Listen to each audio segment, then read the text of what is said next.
Hey, it's Kevin Syracuse from Sports Hour. We're live here at the Bills game.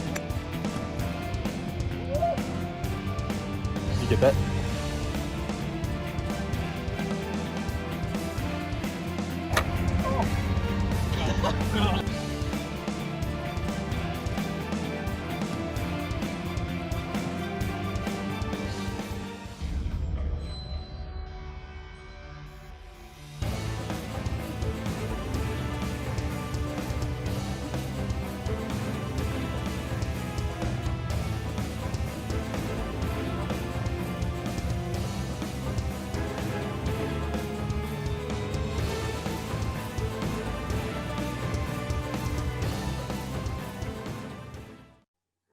Good evening and welcome into my basement here, not Hendricks Hall, for our 8th episode of the year. Yes, you heard that right. This is my basement, my man cave here, as we had to go on Zoom for this episode, our first ever Zoom Sports Hour episode. But hey, we're making it work, and this is pretty cool. I like this. I can still have the game on here. I can do my stats here, and we can still talk to each other. Aaron's out in Westchester County. I'm in my living room right now, but yeah. Yeah, so we have Aaron. 5 hours from Fredonia, but we're still striving. Yeah, so we have Aaron Sember here to talk about the AFC games that happened today. And once again, I'm your host, Kevin Syracuse. So let's get right into it. So, Aaron, the first game that we want to talk about here, Pittsburgh and Jacksonville. Pittsburgh moves to 10-0 after beating the Jags 27-3, and this is pretty much all Pittsburgh all day. Yeah, total annihilation. I mean, Minshew's been out for what? I think this is his second game out. Jake Luton got the start for the Jags, and he threw 4 interceptions. So what can you do? If you give the 10 or the 9-0 at that point, if you give the 9-0 Steelers the ball with all the time of possession and can't stop them, what can you do? And that those 4 interceptions probably led to costly scores. Because that's all that happens. Usually when you turn the ball over, it results in a score for the team that got the pick, or a fumble or anything in that case. So yeah, the Steelers are looking great this year. They are the only undefeated team left in the league. They are 10-0, and the team that a lot of people thought was going to win that AFC North. I mean, it's still not over yet, but Baltimore dropped to 6-4 today after they lost to the Titans 30-24 in overtime. Yeah, Derrick Henry. What can you say? He's been running carries all over the Raiders. And a touchdown, the game-winning walk-off touchdown. Yeah, he's been running all over the Raiders since – not the Ravens. Excuse me, the Ravens since the wild card game last year. So he hasn't stopped. Yeah, how do you bring him down when he's big and that strong? I would not want to be in his way when he's coming down the field. 6'3", maybe 6'4", 250 pounds. And he has 4.5, 4.4 speed. Forget it, Scariest sight. So the next game here, moving over to the AFC East, this is a great sight to see for especially Bills fans like me, but I think for the rest of the NFL, the Patriots are 4-6. It's just so beautiful. Yeah, I mean, obviously. 20. Yeah. Texas moved to 3-7. Patriots dropped to 4-6. And, they're still they're 10 games in. They have 6 left, but their playoff chances keep dwindling each week. Yeah, I mean, obviously, a couple weeks ago, Newton was saying, the games are on me. This is my fault. I need to play better. And he's still, last game he caused a lot of turnovers. He's still not playing at the efficiency he was playing in Carolina, and that's for sure. And for the Texans, they also have a lot of problems, First off, Bill O'Brien, their head coach and GM, last season shipped off DeAndre Hopkins to the desert to play in Arizona for David Johnson, and I don't even know, I think a 3rd-round pick. And David Johnson, I'm sorry, he's on my fantasy team, I know, but he's a washed running back. This is in 2016. So he's old and, he's playing horrible. So, the Texans, I don't know, Bill O'Brien, not the right choice as the head coach, and I think they need to do make some serious changes when the offseason comes around. So yes, the Bills were on the bye this week, so they are 7-3. Now, a team that the Bills are contending for the AFC's title is the Miami Dolphins. Surprisingly, it's the Bills and the Dolphins. It's not the Patriots and the Bills, not the Patriots and the Dolphins. It's the Dolphins and the Bills. So back to the old days with Dan Marino and Jim Kelly back in the 90s. But, you know, a lot of people thought that the Broncos were going to blow it, or not even blow it. They just, and a lot of people thought that the Dolphins were going to blow the Broncos out, and we were going to have a tie for the AFC East with a 7-3 record with 6 games left to play. Miami plays in Buffalo on January 3rd in Week 17. But Drew Lock and the Broncos pulled it out. They beat the Dolphins 20-13. So the Dolphins dropped to 6-4, and also Tua was benched for Ryan Fitzpatrick. Yeah, so a lot of concerns from Denver in the beginning. You know, is Drew Lock a franchise quarterback? You know, I feel a lot of people. I don't know who the head coach is now, but I feel like that's going to be a major decision when the offseason comes around with Denver, because it seems right now that since the Raiders and the Chiefs, which we will talk about in a few minutes, are leading the pack in the AFC West. I feel that the Broncos don't have a surge for the late playoff run right now. So we'll see if Drew Lock will still have that position when it comes time for the 2021 season. And for, you know, the Dolphins, obviously 6-4 is a pretty good upgrade from last season. And Bills fans, you got a break this week, and I don't know what's going to happen about going forward. I still think that I've heard reports that Tua is still going to start, and it was probably some inconsistency with him, and they thought, you know, Fitzpatrick has given us quite the run when he was starting, so let's see if he can give us a little more Fitz magic, and they came up a little bit short during this game. So Yeah, so Brian Flores said that Tua is the starter next week. Now, as for the Chargers, they will be playing the Bills next week, and they beat the Jets today. They almost blew another big lead. Yeah. Hung on to beat the Jets 34-28.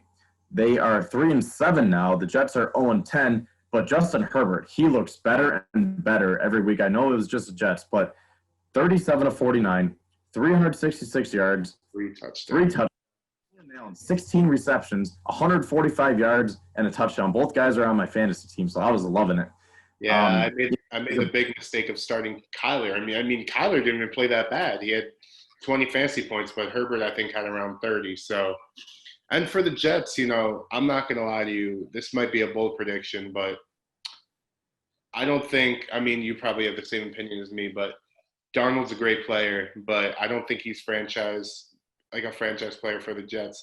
I think right now, I think if I was Adam Gase or if whoever, because I feel like Adam Gase will be fired soon, I would have Joe Flacco for another season as a starter, because these last 2 weeks. I think way more better options. I understand he's probably about 34, 35, but one more year, it's like Phillip Rivers in Indy. You know, you see how much he's been helping Indianapolis. And I never thought I'd hear Phillip Rivers 7-3 with the Colts. You know, so you don't know. Like I said, a change of scenery can do a great thing for you. So I don't know. Obviously, Flacco hasn't won a game yet, but I don't think Darnold is good in this system.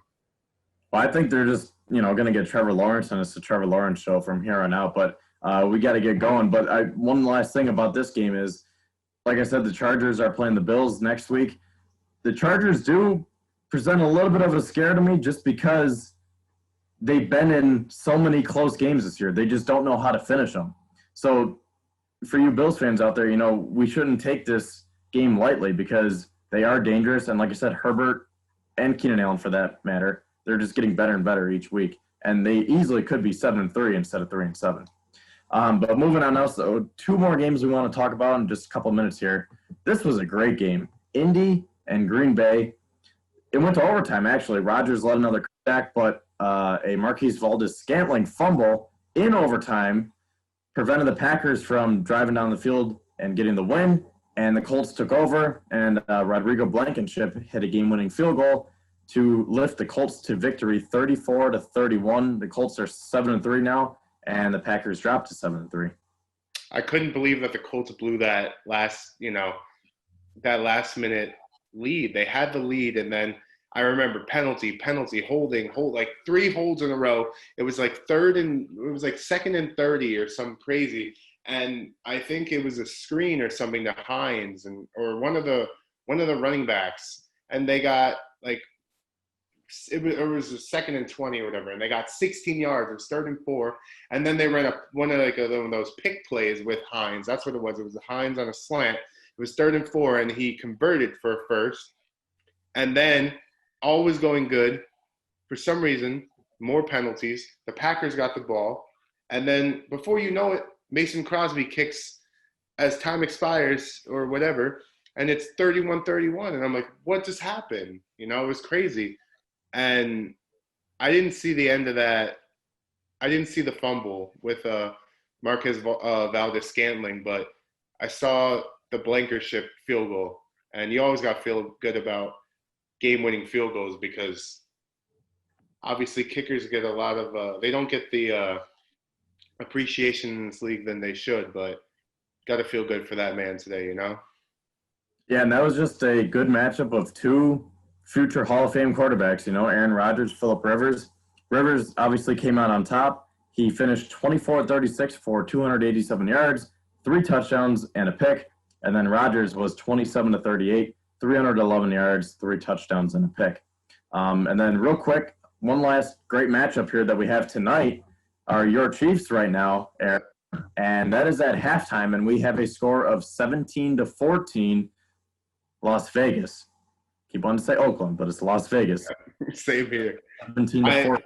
I like how Oakland is – the one thing I like about Las Vegas is that they're really hammering down on time of possession. They're keeping Mahomes off the field, I've noticed, throughout the first half, and that's how you really beat this Chiefs team. Because the last few years, obviously, when Mahomes came over, he dominates when you give him any chance, any time. You can get 15 seconds he's on his own 25. If he has one timeout, he'll get 45 yards. They'll get into field goal range, and they'll kick a field goal if they're down by 3. So the thing is, it's really like Derek Carr and the Raiders have really hemmed down. They've used Josh Jacobs in the running game and all that. And I like it. So I really feel that it's going to come down to a close game. I think this game is going to be decided by a field goal, and I'm going to go the Chiefs 30-27. Yeah, the Raiders beat the Chiefs in the first matchup of the year. Derek Carr played great. He looks great tonight, but I'm going to go Kansas City here too. 28-24, I'm going to say. So, Aaron, thank you for coming on. I'm glad we were able to, make this work. And next we have the NFC.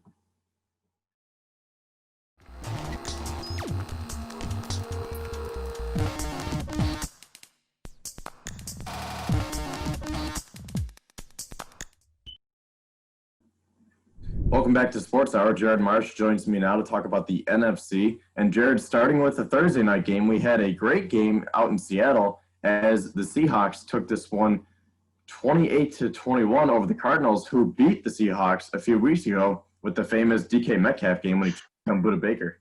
Mm-hmm. Yeah, I mean, again, we talked about it when we were still on campus. I mean, Russell Wilson, again, obviously he's coming through, but obviously he didn't perform as well as Kyler Murray. He had less yards. But I mean, he's still up there, obviously. And obviously Seattle's still a good team. But again, their defense is just not as good. It's obviously they're still winning because of their offense, but their defense, I mean, teams are scoring more than 20 points against the defense. But they're still finding a way to come out on top. So I don't know. We'll see what happens going into Week 12 with the Seahawks. So, well, I will say, bad as their defense, for as bad as their defense was, at least against the Bills. I mean, all year they've been historically bad. To hold the high-powered Cardinals offense to 21, that's doing a pretty good job right there. Mm-hmm. And still things to work out with that defense, but I think that's a big step in the right direction for them. Oh yeah, absolutely, of course. Now, moving on to the Sunday games here. The first one we're going to talk about is Carolina and Detroit. This one, I thought Teddy Bridgewater was going to start, and then the last second they said P.J. Walker was starting. But it didn't even matter because Detroit was non-existent yesterday. 20-0 was the final. PJ Walker, 24-34, 258 touchdown. Yeah, Detroit, I don't know what happened to them. I mean, they were not in this game at all. I mean, Matt Stafford throws for 18 for 33 and 178 yards. Like, I don't know. I mean, I don't know what Detroit was doing. And then I don't know if you watched like these highlights at all, but there were two plays. It was like 4th and 22 or whatever. And Dan Patricia, he decides to go for it, like on their own 20. Why would you go for it? Like you're not going to get it. I don't know what was going on with that coaching staff, but all around, it was not a good performance by the Lions. I mean, coming off that huge win last week, I don't know. I'm not sure what was going on with them yesterday. Yeah, so they dropped to 4-6 now. The Panthers are 4-7. Christian McCaffrey is still out dealing with that injury. And for Detroit, they have the Texans on Thursday. Yeah. So just in 3 days, they have to bounce back and play on Thanksgiving like they normally do. And, you know, I don't want to say their season's over, but each and every week, you know, the losses keep getting that more crucial. That much more crucial. So, you know, a big game for them coming up on Thanksgiving against the Texans. So sticking with the NFC South now, Atlanta and New Orleans, another backup quarterback that got the start because Drew Brees had 11 fractured ribs. Taysom Hill got the start, and at first it looked like he, you know, I was sitting there watching. I was like, why didn't they start Jameis? You know, a lot of people within the organization thought that Jameis should get the start because Taysom Hill's so good the way that, you know, use him as a tight end, use him as a running back, use him as a quarterback with the read option, use him as a kick returner. He's just so dynamic. I thought, you know, you give it to Jameis and then let Taysom Hill do his thing. But they went with Taysom Hill, and, you know, he turned it on in the second half. He finished 18-23, 233 yards, and then ran 10 times for 51 yards and 2 scores. Yeah, I mean, you know, this is so huge for the Saints. I mean, obviously, you know, with Mike Thomas coming back, I mean, to lose probably one of, like, the best quarterbacks in the NFL. I mean, for I don't even know how long. I think they said 3 weeks, but I mean, if he's got 11 cracked ribs and I think a punctured lung as well, I mean, he's done for the rest of the season. So hopefully Taysom Hill, and if they decide to start Jameis Winston eventually, hopefully the Saints can work their way into the playoffs. I mean, I don't know. We'll see. I mean, obviously a huge win over Atlanta. I thought Atlanta was going to beat the Saints because obviously, you know, without Drew Brees, but I mean, they got Taysom Hill. So, I mean, we'll see what happens, though, going into Week 12. Yeah, like that way in the beginning, like Taysom Hill really wasn't impressing. Yeah. That matter. But like I said, he turned it on in the second half and got the job done. The Saints are now 8-2, Falcons 3-7.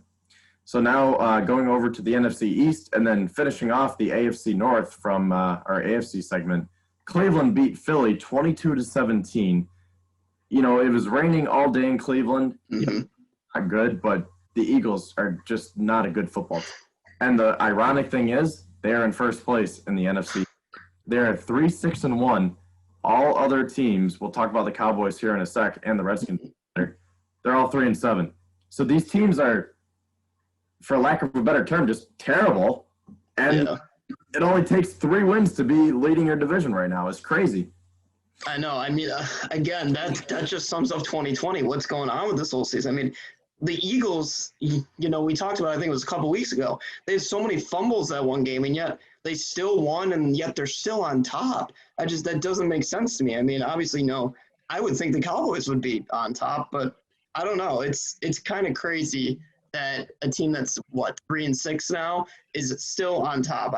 I don't know. I mean, well, we'll have to see what happens with the Eagles. Who knows? Yeah, they're 3-6. Carson Wentz just has not really impressed me. Yeah.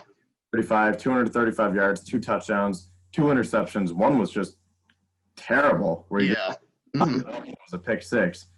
So, I don't know. The Eagles have a lot of questions, especially on the offensive side. But as for Cleveland, they're 7-3 now. Yeah. They're doing better record-wise than Baltimore right now. Baltimore 6-4, Cleveland 7-3. Again, Cleveland's not been the prettiest or the flashiest football team this year. Yeah. They're finding ways to get it done. And, you know, it's just so weird to think, like you were saying, it's 2020. Cleveland Browns are 7-3, the New England Patriots 6. So I don't know. I mean, Yeah. looks like it's excuse me, it's going to be the Steelers division. Yeah, absolutely. Hmm. Definitely Cleveland and Baltimore can earn 2 of those wild card spots. Yeah. I mean, again, Nick Chubb, he had 20 carries and 114 yards. Again, this Cleveland Browns, I remember when they went 0-19, like they were, I don't know. It's crazy that, like, obviously, Baker Mayfield, he's okay, but, like, I don't know. It is kind of weird that, like, the Browns are now 7-3. I mean, I don't know. Baker really hasn't been that impressive either, Exactly. Hmm. for 204 yards, but the Browns have a nice run game, and then they built up defense. Yeah. The one thing I will say about that real quick is that I saw a lot of people say this on Twitter, and I agree with this too. I was thinking this before I even read it, but the more I watch Baker Mayfield and Lamar Jackson, the more I think that Josh Allen is and will continue to be the cream of the crop from that 2018 quarterback class. Absolutely. I agree with you 100%. Because not to, get on Allen too much, because I know this is the NFC segment, but I'll just say real quick, he has so much upside. Like, he keeps getting better. I feel like Baker and Lamar just keep getting worse and worse. Yeah, that is true. Yeah. Hmm. So moving on now to a guy that was getting a lot better, and it was just so much fun to watch, and it was just such a crushing blow. The whole NFL hates to see this. Joe Burrow tears his ACL against Washington. The Reds football team gets the win 20-9, but the big story here, Joe Burrow is done for the year, and with an ACL, he might not even be ready to start next year. Yeah, I mean, this is, I was so excited for Joe Burrow to come in and to just see this. It sucks because he was playing so good. I mean, obviously, his team, his offensive line around him is not the greatest, but I mean, he was like their hero, I guess. Like everybody looked at him, and now like I don't know, like I feel like their fans are they're sad, and it sucks. I mean, I feel bad for the Bengals. I hope somehow Finley can turn it around for them, but obviously he's no Joe Burrow, so we'll see. I mean, but on the other hand, Alex Smith, 17 for 25, 166 yards, 1 touchdown, and 1 interception. But again, he gets to start again, so it's a plus side for him because obviously he hasn't played in so long. So it's good that he gets field time as well. Yeah, talk about injuries. I mean, Alex Smith had a gruesome leg injury that not only almost cost him his career, it literally almost cost him his life because it got so infected. I mean, I don't know if you ever saw the documentary, but those are some nasty, nasty photos that they were. Yeah. Mm-hmm. And, if I were him, I was like, if that were me, I would say, you know what, I put in a good career. Mm-hmm. I don't want to take one more hit that could literally threaten my life. But Alex back, and it's just so cool to see now. Mm-hmm. The Reds, I keep saying it, the football team, first of all, he started a couple of weeks now, and they're starting to play better. And they're 3-7. So that division is totally up for grabs. Alex Smith could potentially lead them to a first place division title. It's just so crazy. Absolutely. 2 minutes left, so real quick now. Sticking with that NFC East, Dallas and Minnesota, these are 2 teams that really haven't performed that well. Minnesota was starting to come on a little bit, but it's got Andy Dalton back, and very thankful on this Thanksgiving week. And he led them to their 3rd win of the year. So again, they're 3-7 now. They beat the Vikings 31-28. All the top performers were from the Vikings. Kirk Cousins, 22 of 30, 10 yards, 3 touchdowns. Dalvin Cook, 115 yards and a touchdown. Adam Thielen, 123 yards and 2 touchdowns. But the Cowboys got the job done. Zeke had 103 yards. Andy Dalton was 22 of 32, 203 yards, 3 touchdowns and a pick. So the Cowboys and the football team will be playing on Thursday for Thanksgiving. And real quick, just a minute left. What's your prediction? I'm all over the place, but I'm going to actually say the Rams on this one because I like the Rams, their defense. Obviously you got Jalen Ramsey. He's going to be paired up against either Chris Godwin or Mike Evans. I mean, that's going to be a good matchup this whole game. But I'm going to say the Rams, but I'm going to say like 20-17. I'm going to say like it's going to be very close, I think. I think we're in for an offensive shootout. I'm going to go Tampa Bay 41-38. Oh, okay. Okay. That will do it for this segment. Thanks for coming on, Jared, and we will talk to you next week. Sounds good.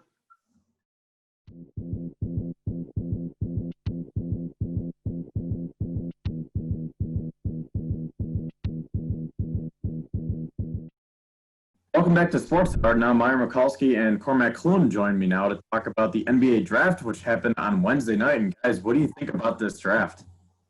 It was very unpredictable once it got to the 4th overall pick. But the first 3 picks, we kind of knew it would be those 3 guys. Yeah, it was an interesting draft. I would say I would agree with Meyer that the first 3 picks went pretty much as expected. They went like to the team. You know, the guys went to the teams that we expected them to. But then after that, the draft got mixed up a bunch. It was pretty interesting. A lot of guys fell. So yeah, it was a pretty cool draft. Now, did you guys have the top 3 the way that ended up shaking out? Because I think a lot of people had LaMelo Ball going number 1 overall, and Anthony Edwards going number 3, and it kind of flip-flopped. I think a lot of people expected the Warriors to take James Wiseman. They needed that big center presence. But I saw a lot of mock drafts that had LaMelo Ball going number 1 to Minnesota, Wiseman number 2, and then Edwards 3 to Charlotte. So what did you guys make of that?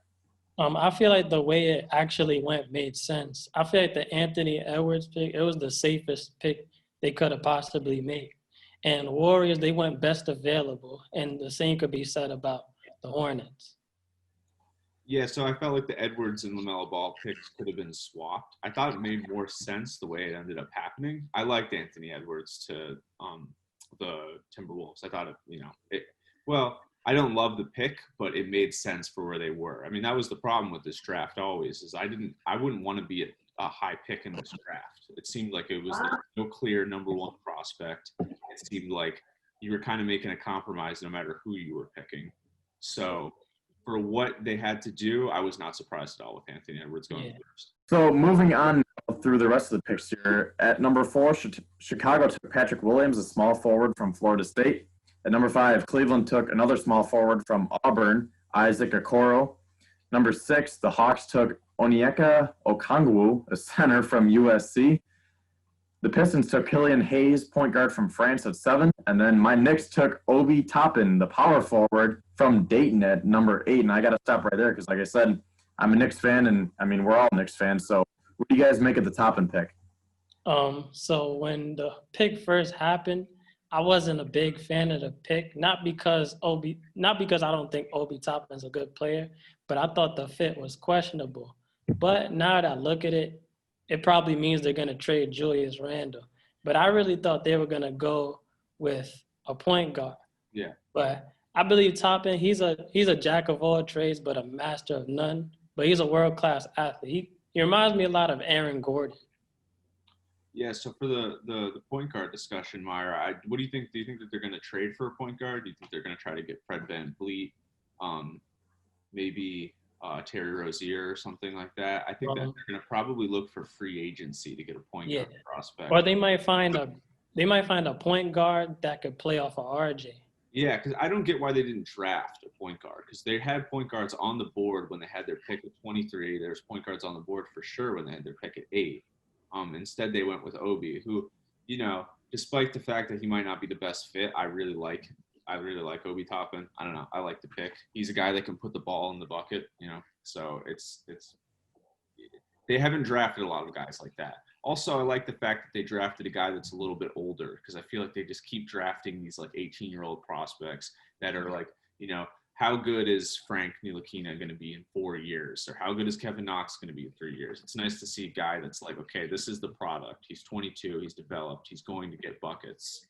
Let's see what he can do in the league. My only counter against that is that he doesn't necessarily play with the IQ that his age might suggest. I feel like he's pretty solid. I mean, the thing that really sold me on Obi Toppin is that he can pass. He had like 6 assists per 36 minutes. He can really dish the ball out. He has a decent 3-ball. He shot like 40%. It was only on 3 attempts a game, but I feel like his shot will translate. It looks good to the NBA. You know, it'll translate to the NBA. It looks solid. So, you know, Again, I don't love the pick. It's not the best fit. If they could have gotten a slam dunk point guard prospect, I would have taken that any day. But for what this draft is, this draft is again just a bunch of people with question marks. So if you're picking a guy at 8 that might be able to be a really solid scorer right away, I'll take that. Yeah, I really like the pick for the Knicks actually because when you're a team that's as bad as the Knicks, yeah, you kind of. I mean, you should never draft for need. Like that's something that Brandon Beane said with Buffalo Bills. How you should never draft for need. You should always fill it out in free agency and then patch them up with the draft, so you don't have a rookie come in and have to like assume a role right away. And it was a little hard this year because, as we know, free agency starts tonight, Friday at 6. So you don't really know who you're going to sign in free agency, so it makes it a little bit more difficult as opposed to like the NFL draft. But at the same time, when you're a team that struggled as much as the Knicks, you want to get the best player available. You don't want to be too picky and say, well, we should get a point guard because we need one. It's kind of like, no, we're just so bad. We need a playmaker. And Obi Toppin is that playmaker. He's the player of the year. He averaged over 20 points, 7.5 rebounds, a couple assists. And, I thought the same thing, Meyer. I was like, why? Like, we have so many forwards right now. But then they got rid of them. They don't have any forwards. I mean, the only big men they have on the contract right now are Randall, Mitchell Robinson, and Obi Toppin. That's it now. Yeah. And then they traded for Ed Davis yesterday, too. Ed Davis. So, looking at some of the roster moves here. So, it says the New York Knicks announced today, so this was yesterday, that the team has waived guards Wayne Ellington and Alfred Payton, forward Kenny Wooten and center Taj Gibson, and then Theo Pinson and Bobby Portis. So there goes, a few big guys right there because Bobby Portis and Taj Gibson were logging a lot of minutes. Wayne Ellington and Alfred Payton, that really doesn't help the guards much, but that tells me that they're not done with free agency and trades.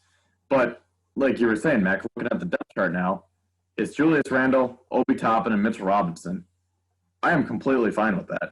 If you rotate those guys in and out, Mitchell Robinson's more of a center than Randle, but Randle can play a little bit of center. If Robinson needs a break, you can put Randle at center, Toppin at power forward, and now you just got to get the backcourt figured out because it's Ntilikina and Dennis Smith Jr. right now, RJ Barrett, Damian Dotson, Kevin Knox, and Reggie Bullock. So obviously that's not going to cut it for this year. They need to do something. I heard that they're interested in Gordon Hayward. There are rumors, they might get Russell Westbrook. This is a time of rumors, but yeah, I don't really know, especially, being a team like the Knicks who haven't been successful over the last couple of years. It's not a premier destination right now, but I think they can definitely improve starting tonight at 6. At 11, the Spurs took Devin Vassell, a shooting guard from Florida State. I was wondering if the Knicks would take him. What do you guys think about that? I saw there were a couple of projections that he could go to New York because they needed a shooting guard. I like Vassell. I just think he has a ceiling. He's kind of like he's a 3-and-D guy. I don't know if Vassell's ever going to be your like all-star number 1 option or something like that. He's a good piece on a team. So like for the Spurs, I feel like they'll develop him well. Yeah, that's a very Spurs pick. Like he could literally fit on any team. He reminds me a lot of Otto Porter in that way. Mm-hmm. Yeah. Otto Porter. And now 3 guys that the Knicks could have picked, 3 point guards here. 3 out of these next 4 picks are point guards. So at 12, the Kings took Tyrese Halliburton, point guard from Iowa State. At 13, the Pelicans took Kira Lewis Jr., point guard from Alabama. And then the Celtics took Aaron Naismith, small forward from Vanderbilt. And then the Orlando Magic took Cole Anthony, point guard from North Carolina. So do you think any of those guys could possibly go to the Knicks? Maybe Halliburton?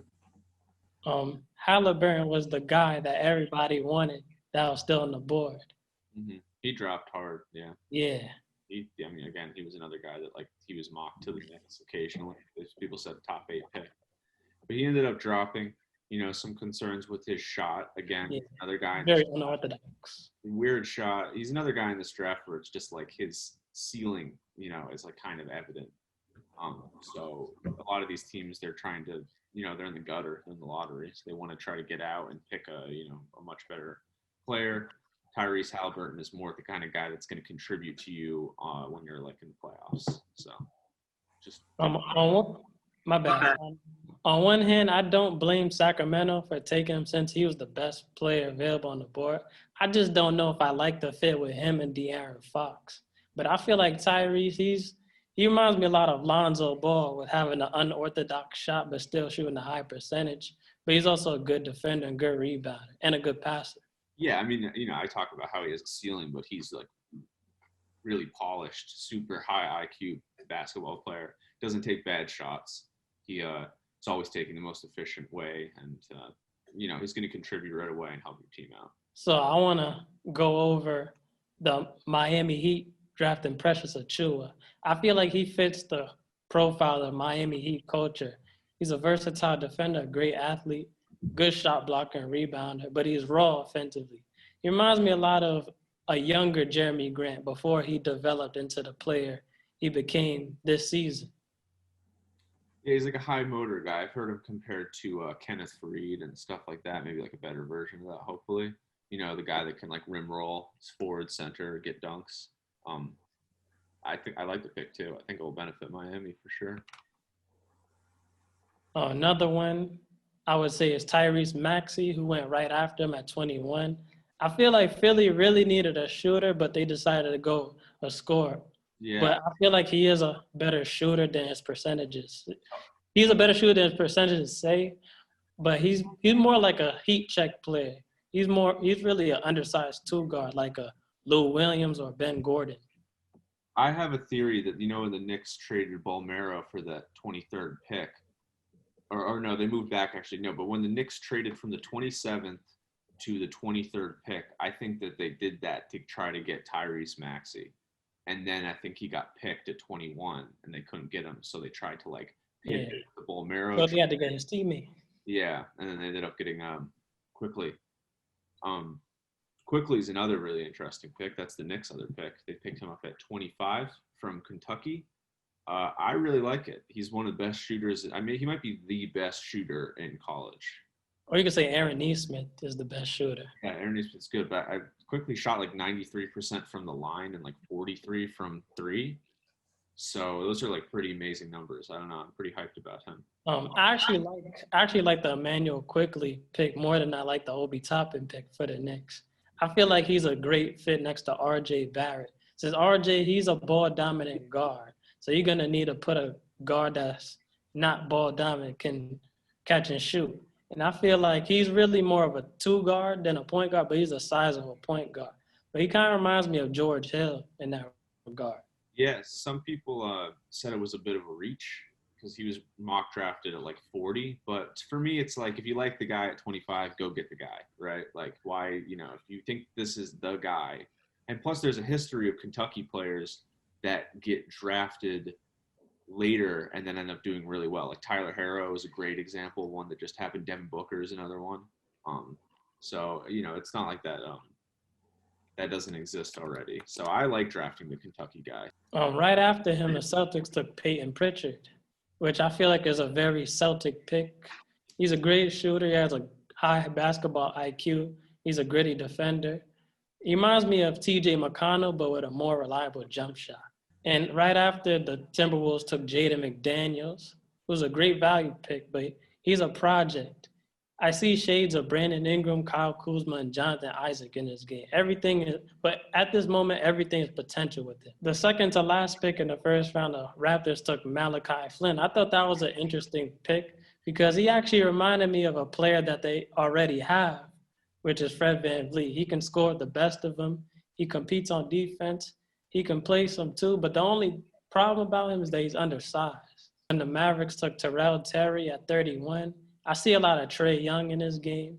When the Hornets took Vernon Carey at 32, like you said, Kevin, but I think the reason he slipped that far is because his game is very dinosaur-ish.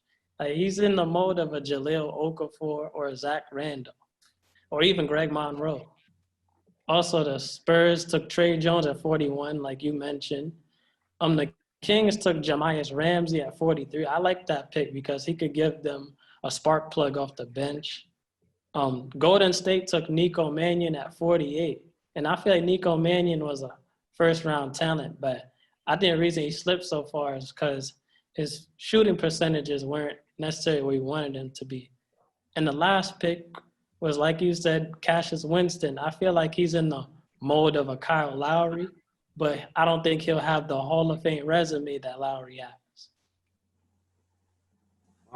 Yeah, I like the Tyrell Terry pick for sure. He wanted the Knicks to take him earlier. I think that his main thing was that he dropped because he has really bad measurables. He only has like a 6'1". I mean, he's like 6'2". I think he only has like a 6'1" wingspan, and he weighed when he was originally his measurables got put in. He's like 160. He only weighed like 160 pounds. So traditionally, players his size haven't done well in the NBA. But what sold me on him is that he gained like 10 pounds of muscle apparently, and he grew an inch. So he's like 6'3" now and 170 pounds. I don't think the measurables are that big of a problem. Shot the lights out in college. He was one of the best three-point shooters. He has range from all over the court. I would have just taken him if I was the Knicks personally, but I'm happy with Quickly. Yeah. To go off what Cormac said, it really doesn't matter what measurables you have if you don't know how to use them. Yeah. No, there's plenty of guys that have like, gigantic wingspans and it doesn't matter because they don't have the skills. But Tyrell Terry, I think, is a guy that has the skills, and the Mavericks are going to be really happy with that pick. So like I was saying earlier, free agency starts tonight at 6, and it's already been a crazy week because not only did we have the draft, we've seen a ton of trades go down already. A couple including Chris Paul getting sent from Oklahoma City out to Phoenix to be with Devin Booker. And then in return, Phoenix sent Ricky Rubio back to Minnesota. And, there's been a lot of shuffling around there. Robert Covington got sent from Houston to Portland for Trevor Ariza. And then the other big one was Drew Holiday got traded to Milwaukee. I didn't understand this one. So Drew Holiday for George Hill, Eric Bledsoe, and 3 first-round picks. I don't get that because Drew Holiday's solid, but he's not great, Like I thought, Drew Holiday for Eric Bledsoe and George Hill. Bang, there. But to have 3 first-round picks, I don't know about that. So the way you have to look at that trade is that they're not trading for Drew Holiday. They're trading for Giannis. That's who the Bucks are trading for. Because if they can't put a team around Giannis that is good enough to get them into the playoffs, like deep into the playoffs, and they keep having these second-round exits, they're going to lose their superstar, and they're not going to get another player of that caliber for, who knows, 20 years or something like that. So when you look at it like that, I feel like the Bucks just had to do it. They didn't have any leverage. They needed a player. There wasn't anybody else in the market that was like Drew Holiday, like that kind of like that level, and they just had to go for it and just dump 3 first-round picks. It's a lot, and if Giannis leaves anyway, which he, there's another trade that happened that fell through that we'll get to. But if Giannis leaves now, they're screwed, right? They don't have any first-round picks. All of them are going to the Pelicans. So I feel like they had to do it personally. You're right. Like Drew Holiday is not. They got the same return that OKC got for Paul George, and Drew Holiday is not the same player as Paul George, right? Like so, again, the market's kind of weird and all wacky and stuff right now, but I think that they had to do that trade.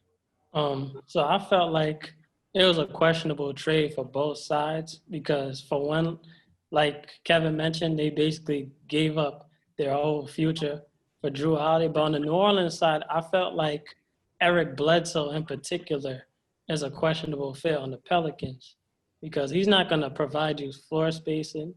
And they already have Lonzo Ball. And he took Kyra Lewis with the 13th pick, which I thought was a questionable pick as well. They might try to trade him. Yeah, they might trade Bledsoe. But right now, as the team is constructed, it's a questionable trade. Yeah. I mean, so the other trade that I want to get into is that they Bogdan Bogdanovic from the Kings got traded to the Bucks, but They voided it. The trade got vetoed, and I can't exactly explain why. I think that there was some weird stuff with tampering rules or something. He's a restricted free agent. Yeah, they announced that they wanted to sign him in the sign and trade, but I don't think that he was ever notified of this or something Yeah. like that, or Sacramento never notified him. So the league voided the trade, and they're still trying to get it to work out. But the trade, as constructed with Ilyasova going to the Kings, I don't think, and what's his name, Dante DiVincenzo, I don't think the trade is going to happen. Which is a bummer for the Bucks because that team with Drew Holiday, Giannis, and Bogdan. Yeah, on paper that would have been nasty. That's like the best starting five in the league. That's like insane. That would have been like such an amazing team. They would have been finals favorites easily, but that fell through. Hopefully they can get it back because if they can't, then they really messed up because Giannis could leave. The bigger topic there is the Rockets are blowing it up, right? Like the Rockets are now, they want to trade Russell Westbrook once out. There's apparently not much of a market for him. And then there's James Harden, who I think straight up denied his extension. He would have been the first $50 million player in league. Per year. He just denied that. 2 years, $103 million contract he turned down. It's ridiculous. He said, "Get me out of here." He doesn't want to be there anymore. Daryl Morey's gone. They're obviously all clashing with the owner. And the place that he said he wanted to go is in New York. He wants to go to the Nets. That's where he has said specifically that he wants to be traded to. Whether or not that will happen, I don't know. The Rockets don't have much leverage. At this point, it feels like they have to trade him. I think that they should trade him to the Sixers. They could probably get a better package. Yeah, and Harden could do more in Philly as well.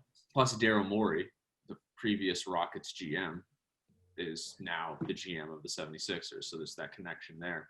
But he wants to go to Brooklyn. But they just can't put it together as good of a package. I guess Karis LeVert would be the number one. That would And Spencer Dinwiddie as well. Yeah, Dinwiddie, Karis LeVert. And maybe Jared Allen as well. And then all of their picks, they'd have to give Harden is a perennial top 3 MVP candidate. He's in the top 3 every single year.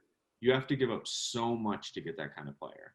So to me, if you got Ben Simmons out of that feels more worth it than Karis LeVert. Yeah. But that's just me. I think that the 76ers can put together a better package. Yeah. And also I feel like Philly's is actually the better scenario. Even though on paper Brooklyn looks like the better scenario, I don't believe it's gonna work because who's gonna sacrifice between Kevin Durant, James Harden, or Kyrie Irving? I don't think any of those 3 are going to be willing to sacrifice. You're going to have 2 basketballs to play with. You need to have Kyrie the ball.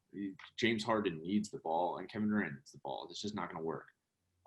But then if you look at like Embiid and Harden, who's going to stop that? That's like an amazing combo. Yeah, that could actually work as long as he puts some wing defenders. Like they added Danny Green and Seth Curry, so I feel like that scenario could work. All right, well, that will do it for this portion of the show, the NBA segment.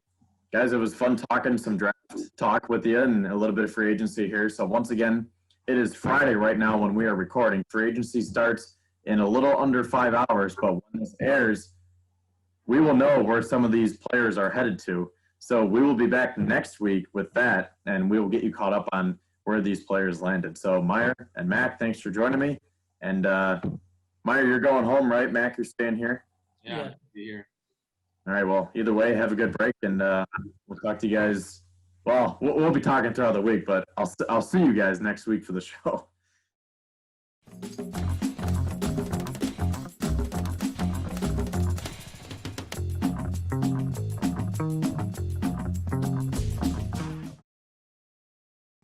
Welcome to the last segment where D. Thomas joins us now, and we will talk about the MLB awards and free agency and rumors and everything else that swirls around in the off season. Obviously, it's a little bit different of an off season now, but still, nonetheless, we are underway in the off season. So, D, what do you think about? First, we'll do the awards first. So, what do you think about these awards?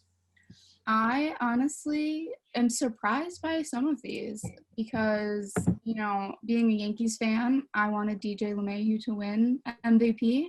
And I was very upset when Abreu won. But then, Freddie Freeman, who, struggled in the summer with COVID, won the National League. It's another, good contender who won. So, I feel good. Kevin Cash getting named Manager of the Year after, his decisions in the World Series, I'm kind of confused about, but I don't know. He's got some good, things to back up his winnings. So Yeah, so I'll just run over all the awards here, and then we can talk about them. So first, for MVP, like you said, Jose Abreu won in the American League. He had 19 home runs and 60 RBIs. I mean, that's crazy considering they only played 60 games. and imagine if we played the whole season. Yeah, 100 more games. I mean, I'm not good at math, but I think he was on pace for at least 50 or 60. Yeah, and we talked about, Luke Voigt, how his hitting was going in this season and how we had a shortened season and he had a crazy amount of RBIs. And, Abreu, I wasn't even thinking about him when Voigt was hitting like this. And, he came out with 60, and I just can't imagine what we would have at the end of the year if it was a full season. Yeah, really. And then in the National League, like you said, Freddie Freeman, great to see him win that after he battled with COVID, because that actually knocked him on his butt pretty good. It wasn't just one of those where he's asymptomatic or just had the sniffles or a small symptom here and there.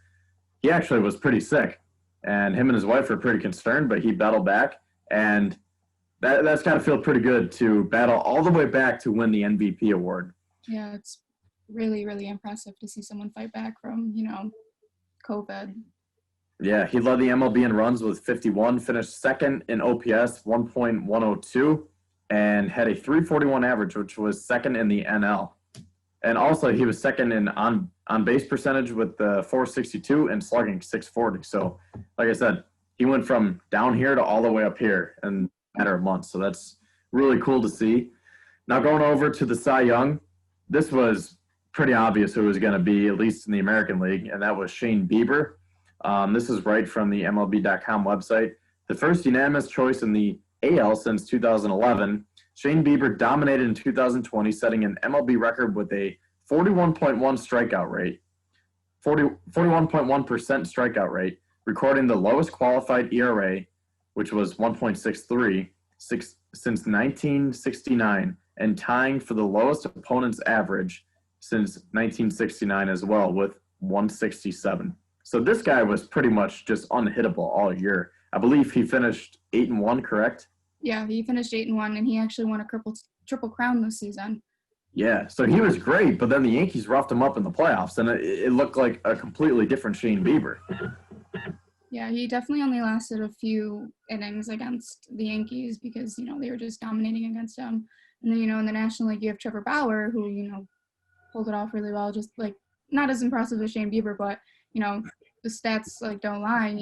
He led the NL he won the award after leading the NL in ERA with a 173, ERA plus with 276, a WHIP with a .79. Opponent's batting average was a 159, and he had 2 shutouts. That's amazing. And he finished second with strikeouts and 12.3 strikeouts per 9 innings. That's you don't hear those numbers very often. And Bauer was a former Indian, so it makes you wonder, what they would have been like if they would have kept him, maybe Corey Kluber. You still had Carlos Carrasco. Shane Bieber came alive. The Indians had one of the best, if not the best, rotation a couple of years ago, and they kind of, I don't want to say tore it apart because they still had a nice farm system, but can you imagine if they had Trevor Bauer, Shane Bieber, and Corey Kluber still? Yeah, it probably would have been the Rays versus the Dodgers this year instead of, not the Rays, the Indians versus Dodgers instead of the Rays.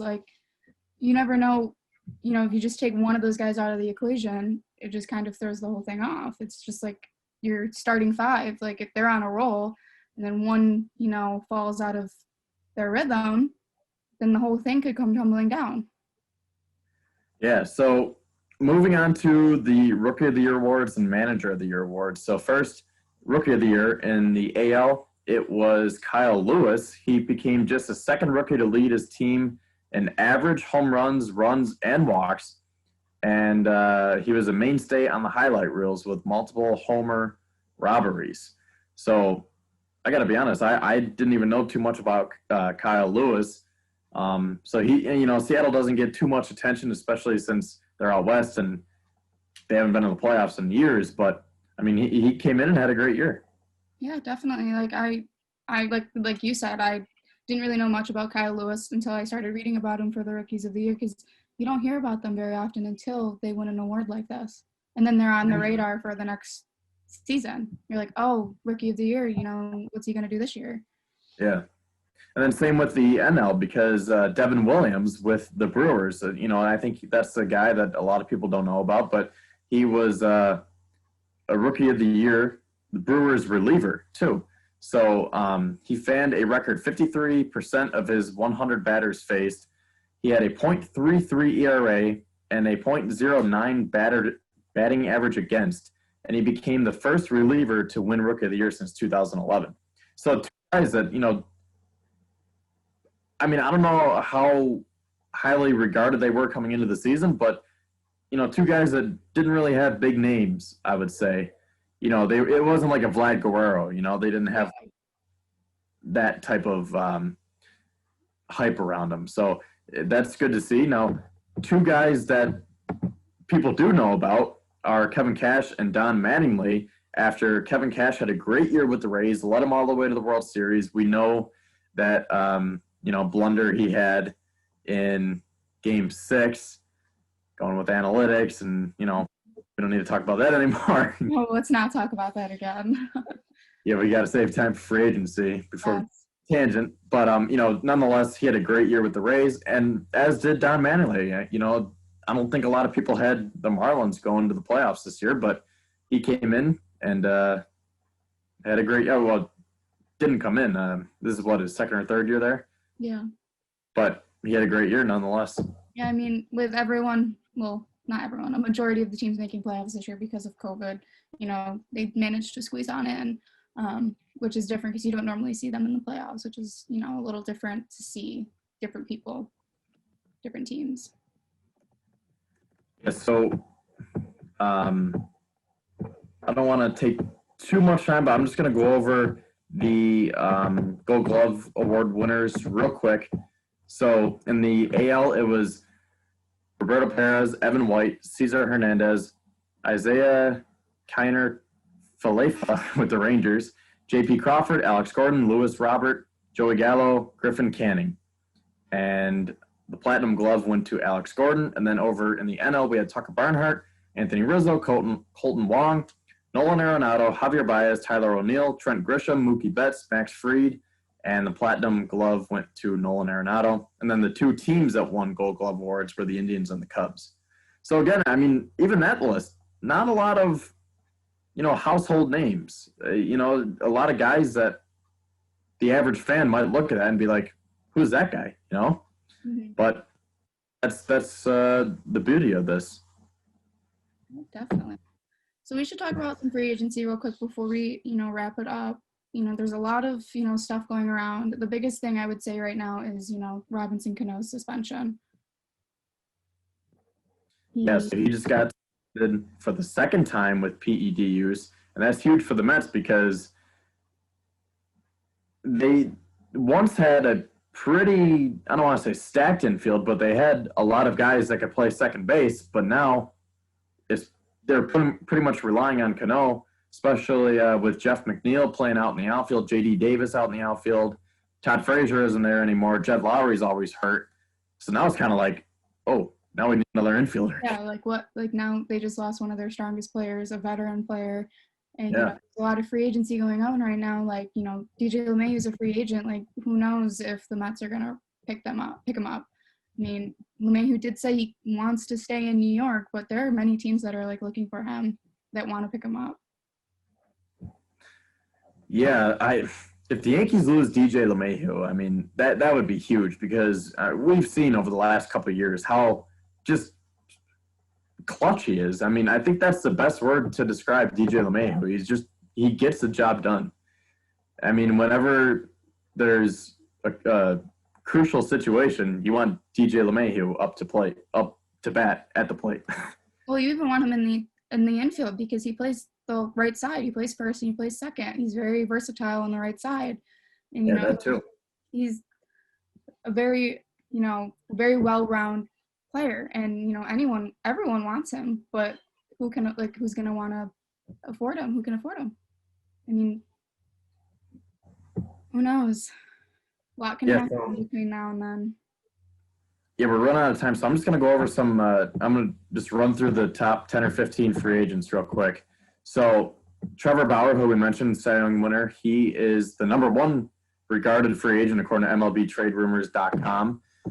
Then we have number 2, JT Realmuto, George Springer, Marcelo Ozuna, DJ LeMahieu, like we just said, Marcus Stroman, Hae-Sung Kim with the Rangers, Didi Gregorius, Kevin Gossman, Masahiro Tanaka. Love to see the Yankees be able to get him back. Jake Odorizzi, Liam Hendricks, Michael Brantley, Justin Turner, Marcus Semien, James McCann, Anderson Simmons, and they're projecting him to go to the Yankees. So in that case, Glaber might move back to second. If we lose LeMahieu. There are also rumors that Francisco Lindor is going to be on the move, and the Yankees are one of the potential suitors there.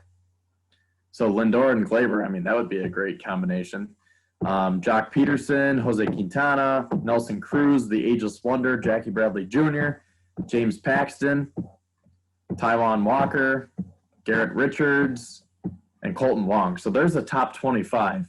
So, we're talking about in the NBA segment, there weren't too many big names, a lot of role players, but here there are some.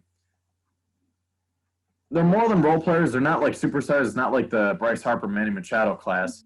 But at the same time, it's a little bit more deep than the NBA free agency. Oh, 100%. Like there's so many of these guys that have been all around the MLB that did well with their teams, so they would be helpful to any team that they were on. A couple other guys: Yadier Molina, Charlie Morton. Yadier will probably stay in St. Louis. Finish his career there one more year. Jurickson Profar, Adam Wainwright, another guy. He'll probably go back to the Cardinals one more year. Maybe him and Molina can finish off together.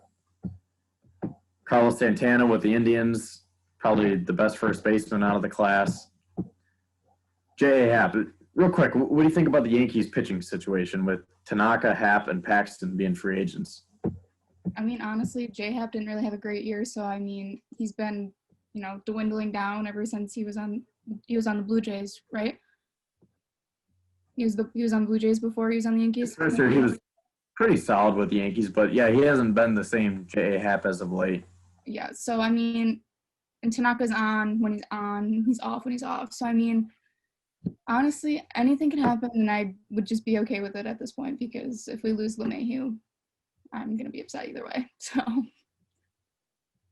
I might as well round out the top 50 here. I've just been kind of scrolling through because these are all like really solid pitchers who were once really good, but now they're just kind of, solid better. Older now, and Yeah. So like John Lester, Rick Porcello, Cole Hamels, Mark Melancon, Anthony DeSclafani, and Chris Archer. So like those are like solid guys right there. Chris but Archer, again, they're fine. yeah. What'd you say? I said Chris Archer is pretty good too, and anyone who picks him up, you're looking for some wins with him. So yeah, so I mean, so if the Yankees do lose some of their pitchers, and even LeMahieu, like there are options there. Like I said, there are a lot of solid players out there, but you'd hate to see them lose LeMahieu. So thank you for coming on, Dee, and we'll probably have another segment about this next week.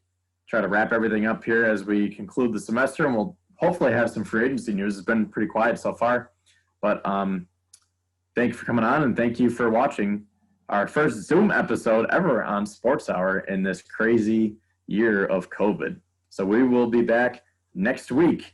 I was going to say same time, same place, but even that's messed up. So, I mean, I'll probably be here in my basement in my man cave here. Times might be a little bit different, but we'll see you sometime. So, go Bills.